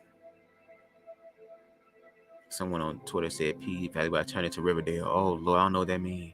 Yes, Bubs, you would have loved Diamond's energy on this week's episode. Jesus. I heard somebody said they're trying to go more mystical and spiritual. Is that true? Because if they do that shit, I'd definitely watch it. Because I love that shit. Oh, no, can't ride weed carnival. They have sheriffs and police on deck as security with rifles and guns. Damn. Now, is the sheriff and police over there smoking too? I'm just saying. This must be the white one. Bubs, I really think you'll like P-Valley, especially with where I feel like season 2 is going. Let me know. They building a weed dispensary down the street from where I live. Baby, I wish I lived down the street from a weed dispensary. Do you understand how happy I would be? Especially if they had deals on edibles. Down the street, like literally down my street. Oh, okay. My ass like, do y'all need promo videos done? Do y'all need some I'm a social media manager. Do y'all need pictures and stuff to promote y'all stuff? Let me know. Y'all can pay me a little bit of money, but y'all can also pay me this damn weed, bitch, okay? Some hoes like being paid in Trident layers. You can pay me with some weed, and I ain't cheap, so I at least want a quarter. Come on now. Or some good stuff. Don't give me that house Reggie shit. I want the real stuff that y'all smoke. Okay? I feel like Cardi B and me. Oh my God, what is that? I instantly FaceTime my sister to see if she saw it. I never watched P-Valley before. Which season of Riverdale is it becoming? See, I haven't even seen Riverdale. I'm so lost and behind. Believe me, I'm 29, almost 30, and just found a passion. So don't rush it thinking you have to have it now. It will come to you. That's right, Joey. That is the truth. When you least expect it, and that's when you know it's God. When it come out of nowhere, you be like, for me, it's like ordering from Wish. You done forgot about it, and it comes through. Especially when it comes through. I started watching Riverdale when it started becoming Stranger Things. So Riverdale probably first started with the stuff. Damn, they started at season 1 low key and season 2 higher key. I still watch it, probably wonder why every time. Let me see. Okay, I'm catching up now. Amen. Child, my mama used to love Riverdale. I saw the impending chaos on episode 1 and said, hell no to the no. I had to stop watching once that big ass thing appeared in the hallway. No. Megan, come on, Megan. I can't listen. Maybe. Especially when them zombies' face was all up in the camera and shit, and they was walking up to that bitch in that house. First of all, I'm like, why is you still watching these niggas dance? Y'all would have been took off. And on top of that, you talking to Michael Jackson. Michael Jackson, nigga, why is we walking? And you Michael Jackson? When they started singing this one, I was just like, okay, they trolling. When the zombies were scratching at the house, reminds me when those things slapped against the... Oh, no, Yanni, no. I didn't know that. Wow, that's interesting. Oh, hell no. So how did you feel like when the wind would be blowing, like if the trees was going against your house, or like if the rain was really heavy, like did it still remind you of that too, or only just at the car wash? Y'all had a scary childhood because of Thriller, girl. I remember seeing it and being like, these special effects are old. No, but here's the thing though, like the reason why I'm scared of it is because, like I said, when Halloween first came around and they started playing it on VH1, like when they actually played music videos, they would have it come on like once every hour, and me and my sister loved it. We wasn't scared of it. But my sister ended up spending the night over one of her friend's house, and I was at home by myself. And the TV was near the window, and my blinds was kind of up because we had to put like this little window fan or whatever. So like the windows was kind of up and the blinds was kind of open or whatever. And I'm watching Thriller again, and I see the purple lady on the TV, but the reflection is bouncing off the window. So I think she's outside my window looking at me. And when I saw it outside the window and that optical illusion that I didn't know was an optical illusion terrified me. And on top of that, the way their eyes is, like the way they look, yeah, the special effects is old, but their eyes is what terrifies me. It's like I see you. It's like wherever you go, I will see you. And on top of that, you don't even know if I could be in the dark. I can be where you can't even see me staring at you. And that's one of my biggest fears. Like if I'm sleeping, open up my eyes and somebody is like big eyed in my face, like in my face with their eyes wide open. If you do that to me, I'm going to jail for attempted murder. No matter of fact, I will probably succeed in my murder. Don't do that. And I will go to jail like that sassy cheerleader. I sure did. Yeah, and I sure did. Lock me up, throw away the key. Okay. Yep, I'm never gonna watch that video. Another song that kind of like really kind of I can say irritated me, but kind of gave me eerie vibes was that song. I think it's called "Somebody's Watching Me." I think Michael Jackson sung the hook on that too. Feels like somebody's watching me. That song, it just makes me feel weird too, like somebody is watching me. Um, that's another song. Anything remotely scary used to scare the hell. Anything remotely scary used to scare me as a kid. Jason, Scream, Freddy, etc. Hell, I even got scared by Scary Movie because Ghostface was in it. Now I watch them all 20 times plus and be like, how? Yeah, I'm gonna get to that point. They're talking about grinder sandwiches. Oh, I got to eat in a minute. I got to cut this off, y'all, because I need to eat. Now, Michael Jackson Ghost, I like that video. Even though it was like a Karen's version of Thriller, very much white privileged version of Thriller, it was still good. I'm from the hood. We didn't have trees. I got trees. I got this big ass tree in front of my house. I be hating when it be fall. Let me see. Stranger Things is the only show that I can watch, but this season is much scarier than other seasons. So it took me forever to finish it. I need to watch. It's so much stuff I need to watch, and I promise you, the way that my life is manifesting, if it happens the way, not the complete way, but just the idea, foundation. There are times where like I literally want to work very hard in what it is that I want to do in reference to like my films and stuff, and really dedicate and commit, and have like 3 to 4 months off to just relax and just really enjoy myself and my life. And those are going to be the times where I'm going to just get high as fuck, like take 1 month off in reference to my 4-month vacation, and basically just get high as hell and catch up on shows, get some edibles, be in my theater room, and just watch the shit. Okay, stoned as hell, got DoorDash on speed dial. I asked Aaron, bitch, what's the information for the VIP points, and I got me some, and just wait for them to deliver it. Okay, let me see. The ending was boo-boo and low-key, high-key problematic. Oh Lord. Okay, I made it to the bottom. Yay. We had Netflix and my brother got really good along with Hulu and Disney Plus. I don't really watch Disney Plus, to be honest with you. Stouffer's chicken bowl. Look, you know what sounds really good right now?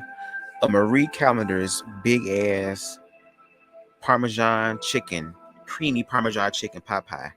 Ooh, that sounds so good right now. And I'm one of people, I like ranch on almost everything. So I need a little bit of ranch, a little bit of buttermilk ranch in there, and mix that boy up. What? And it be piping hot. Enough to where you eat it, you be like, bitch. Low-key burn your tongue a little bit, be kind of upset about it later, but still wouldn't change anything for the world, bitch. Still eating that. I'll tell you another person that kind of low-key kind of had me like very uneasy was Jeepers Creepers, especially in Jeepers Creepers 2. When he was upside down on that bus and he was sniffing and he saw the one he really liked and his eyes got wide. I'm like, okay, you already got this skin looking like burnt chicken wings and stuff. You already look like raw, green, decomposing chicken wings in this bitch. Now, how would y'all feel if y'all was on the bus and Jeepers Creepers was outside? How we gonna get him? We got to take him out. Okay? I stopped playing for Disney Plus after Proud Family sequel season ended. Oh Lord. Y'all remember that creepy dude with the creepy fingers on Scary Movie 2? Don't be sticking your fingers in my stuff. I would have cussed him out. Excuse you. Nasty nigga. Bubs, you the opposite of me. Only watch scary movies at night with all the lights off for the ambiance. There's certain ones that I do. Like one movie that I really like, even though it's very gory and violent and people can say it's cheesy, but I really like it.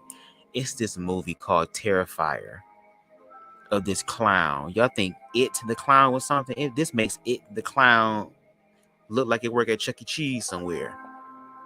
That was a very, very creepy ass, gory ass, just very evil ass movie, but I got all of my life. The Obi-Wan show. Marie got some good ass. Yes. Okay. The Butler Amber, that's weird. Yeah, that weird mofo. My wacky tobacco. Cancer Twin, what's up? What's up? What's up? Yeah, Megan, I be getting them Popeyes, but okay. I like it got to be the creamy Parmesan. Like I'll eat the chicken one, that's cool. Beef, I don't know. It depends if I'm in the mood. But if they got the creamy Parmesan chicken one, what? I low-key want to learn how to make one. Ooh, Amber, that should be one. I want you to make a big ass Parmesan chicken. Just pray on it, girl. Ask Jesus to help you in the kitchen to make it. I just want it to be so good. I don't like them TV dinners. It's something about the textures of the food. I understand. It's certain TV dinners. Like, I don't really eat TV dinners, to be honest. Like, I'm learning to cook more of my food now. Before then, I was a person where I just throw that shit in the oven or throw that shit in the air fryer and let it do what it gotta do. But like the food that we do eat is a little bit more healthy. Like, we do eat a lot of like turkey type stuff in here, like ground turkey, all that type of stuff. Salmon, using more so brown rice. Especially my sister and her girlfriend, like that kind of stuff they cooking up. They be cooking fresh shit. I'd be like, damn, this smell good. Okay. And one thing about my sister, everything she makes, I will eat. My sister cooks down. And ever since she with her girlfriend, they've been helping each other out to where it's like, okay, let me step my shit up. Because the chicken I made last night, I was so proud of myself. I said, I did this? Me? Shit. That chicken was so good. I don't even know who Jeeper or Creeper is, but I tell you what, I'm gonna die just from the shock. Oh, it's a very, very crazy thing, the way that thing look. But it's a dope ass movie. Now, Jeepers Creepers 3 it's kind of like, I don't know. And they got the 4th one coming out, but the first 2, I can watch horror movies easily now. However, I refuse to watch Tale from the Hood. Where that comment at? That was the first hood movie I seen that scared me. But that's what I want to do my films, like the storytelling and the effects and the fear and the truth and the awareness that Tales from the Hood. Not the second one. The second one, I'm like, is the same nigga who made it? They still using the same cameras? And if you're still using the same cameras, why does it not look like the same thing? I mean, what's going on? But the first one, especially the first story, when that civil rights leader got murdered and he came back and he had them blue ass eyes, and it was that one scene when they kept looking back and he got closer and closer until he was on the back of the damn police car staring, I would close my eyes. That, and then the part at the end with Hakeem Crazy K when he ended up what is it? They stick that shit up his nose and stuff, and he went like on that type of I guess view of alternate reality in reference to like murder and stuff, like how white supremacy was killing us and how we contribute to that as well, and just seeing like the very intense, jarring, just surreal photos and like the reenactments and stuff.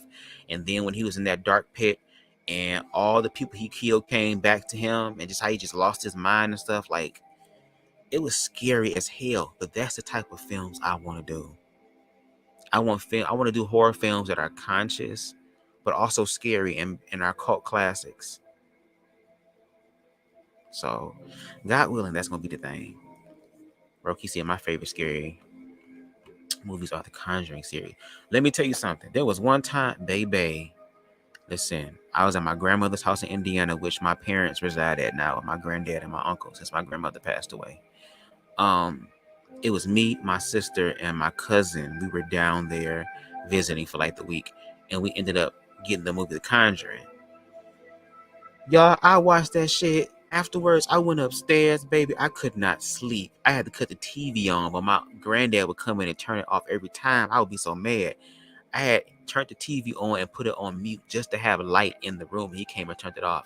I could not sleep because that one scene when that damn shit was coming out that little boy's mouth, I said, oh no, oh no. The devil scene traumatized me as a child. I blame my cousin and his friend walked in and just as that scene was happening. Oh, you talking about at the end? This isn't the Terror Dome, neither. Welcome to hell, motherfuckers. Yeah. The special effects was good. It was, and the storytelling was good. I love how conscious that was, but I want to continue that. Like I said, my films, y'all gonna be like, oh, I gotta be high to watch this, to get through this, because it's too much. You talking about scary, you talking about aware, you talking about conscious, you talking about in your face. I remember my parents at the time when they were still here, they wanted me and my sister to watch this movie. I forgot what the name of it's called. But Kerry Washington was in it, and it was based off of her being like a black mother in a police station trying to figure out what happened to her black son. And just the ups and downs that she went through and the emotions. And like we talked with my parents afterwards, and I started crying because it was like, I'm tired of us feeling this way. I'm tired of like our pain being, understand it's meant to help other people if they're open like white people to do it. But a lot of them, unfortunately, because of guilt and shame, which we have to acknowledge their part in contributing to this, or better yet, ignoring what was going on, they're not going to listen to it. So it's like, I want to make stuff that's going to make you listen. And if that means making you upset for you to listen, damn it, let's do it. We already upset. We going to be on the same frequency. Maybe that's how we going to talk. Do y'all think the movie Bones? I mean, it was creepy. Bones was very creepy. Very, very creepy. Snoop Dogg just looked evil to me. Even though I want to smoke with his ass, but still, he looked kind of evil to me. Especially when he came out with that music video, Murder Was the Case That They Gave Me. Especially when I was in church, I'm like, oh, this is evil and demonic. I'm like, this damn dopamine pincher. I refused to watch it as a kid, Amber. I watched the dead meat kill counter for it because they were cutting with. Oh, okay, I got you. But like I said, I recently had watched these shockumentaries that like really show the grim reality of what happens in like car accidents and stuff. Like I said, I've always been interested in the complete total awareness, not just the good stuff, but like the bad stuff that happens and that can happen to us. Like we live in this bubble as if though, oh, can't nothing happen to me. I just live this perfect life. There's a lot of people who thought that shit that's either here and no longer, either they're not here anymore, they're gone, or they're here, but there's some sort of remnant of what they went through that they have to deal with, and that kind of consumes their life. So it's like when you learn to look at the unfavorable things and find the God in that, you have complete control. What is this nigga barking at, bro? What is the problem? Oh, girl, you think you hear something? He barked at the wind outside, and we'll go get him then. Hey, we're not doing that. Okay, yeah, I'm gonna have to go. That's the universe telling me to go because this nigga is just. We'll go down there and see who it is. You over here barking, go see. Go see. Okay, I gotta go, y'all. He turned to a damn siren. Listen, I love y'all. Thank y'all for rocking with me with this. And see this. Sit, bro. Can you chill out? Matter of fact, sit down. Sit down. Sit down. Can you sit down? Can you sit down? I'm gonna go with you downstairs. We gonna see who it is, okay? Jesus. He said the dog sent something. Look, I don't even know. All this ghost talk probably get him seeing. Let me tell you something. I am a spiritual, metaphysical person. So I know there's some sort of aura or energy around me, but I don't see it as a malevolent thing or a thing. If anything, it's probably like a guardian angel, or it could be my grandmother, because on my altar that I have where I do a lot of my prayers and stuff, my grandmother, I kind of honor her too. So it could be her presence. You know, it's just that I'm not gonna look at it in fear, because when you look at it in fear, that's when it can manifest into that stuff. And if it's an energy around me, it's a good thing. You know. But see, I don't feel any fear. I got this. I have good intentions and vibes and stuff like that. So, and like I said, if there is fear, it's an opportunity to face it. So, he don't see nothing. He hears stuff. That's what he does all the time. Look, I know this damn dog. Okay, I know him. The wind blow. It could be somebody walking outside. It's the summertime. It's niggas out here. You know what I mean? So. And if it is a ghost, can you let my ass know what the Mega Millions gonna be? Can you whisper it in my ear or something in my dreams or something? I'm just saying, if you gonna be in this motherfucker, come on, do something. Help a nigga out. You got a dog? Oh, it's not my dog. It's not my dog. It's my dad's dog. It's really my cousin's dog who was supposed to be here for a summer. And like I said before, it must be a Games of Thrones summer that lasts for like 5 years, because that's how long he's been here. And he lives with my parents in Indiana, but my parents came down here and they ended up dropping him off until they come back, like around my birthday, to come get him and pick him up. So, oh Lord. Okay. Have y'all seen those people on TikTok who live in haunted homes? I be watching videos on YouTube that show like the top scariest videos, or like the videos they have where they say if you can see it, like if they'll watch a video and then something happens really fast and you have to catch it, but then when they sit there and freeze frame it, it'd be like, you know, ghost be loud. Final Destination terrified me as a kid. Made me never want to go on planes, amusement rides, the highway. Let me tell you something. When there's some shit on the freeway, some logs and shit or some other stuff that fall back, hell no, I will slow it down. I will slow it down in a minute, okay? No problem. I love Final Destination. They were supposed to do a new a couple years ago, but they canceled it. I wrote my own foundation story when I was in high school. Oh, I want to hear that, Roki. Because when I start writing my scripts, I'm going to have to hit you up, because I would love to have you on the writing team. The way your mind is, especially the things I want to do in reference to making things black and queer and do other alternate things too that are also part of fantasy. I'm going to have to definitely hit you up. There was this one time in the old place I stayed at, I slept on the couch one night and was woken up to the cabinet slamming repeatedly. I looked around and there was nothing in the kitchen. Oh, wow. Well, for me, and I mean, I ain't trying to jinx myself, but I don't think I've really had like a supernatural experience happen. But that might change, because as I grow spiritually and open more of my emotional side and more of my spiritual side, I don't know what type of gifts I might have.